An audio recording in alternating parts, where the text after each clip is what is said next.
All right, let's bring in David Des Roches, who's an associate professor at the Near East South Asia Centre at the National Defence University, joining us live from Washington. Hello, David, good to see you.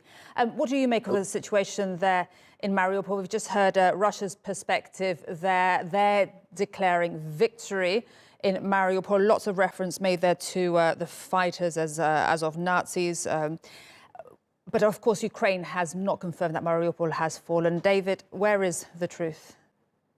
Well, we don't know, but I think that it's more likely than not that meaningful resistance has ended in Mariupol, that there might be pockets of Ukrainians around, and there'll be partisan activity like we've seen in Kherson, where supposedly, special operations groups have been attacking Russian soldiers, even in areas that Russia claims to have pacified. But by and large, it looks as though organized resistance in Mariupol has ended. And let me take you to the Donbass. What is happening there? What's the latest on the fighting? And what happens then to the troops that were in Mariupol? Are they all going to be relocated to the Donbass? Well, the Russian desire is to shift the assets as quickly as possible to the main force.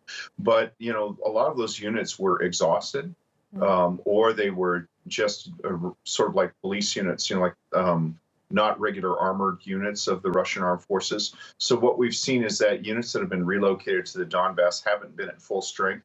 And in some instances, they've had to consolidate 2 units into one. That always leads to problems with military efficiency and morale. So it won't be a one-for-one transfer. They'll get a little bit less than what leaves Mariupol in the Donbass.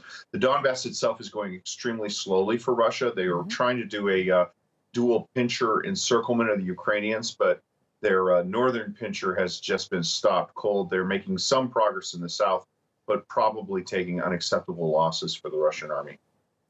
And there is so much uncertainty about the fate of the Ukrainian fighters that were in the Azovstal steel plant. What do you think will happen to them now that they're in Russian control? Nothing good, to be honest.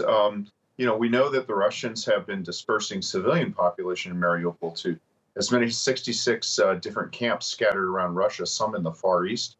The Ukrainian fighters there, I think, will probably be mistreated. I think that particularly fighters that belong to the Azov organization, when Russia refers to you as a Nazi, that tends to mean that they don't intend to afford to you the protections of international law. And I think that Russia has, at least in their public statements, been trying to equate continued resistance against the Russian army with a war crime.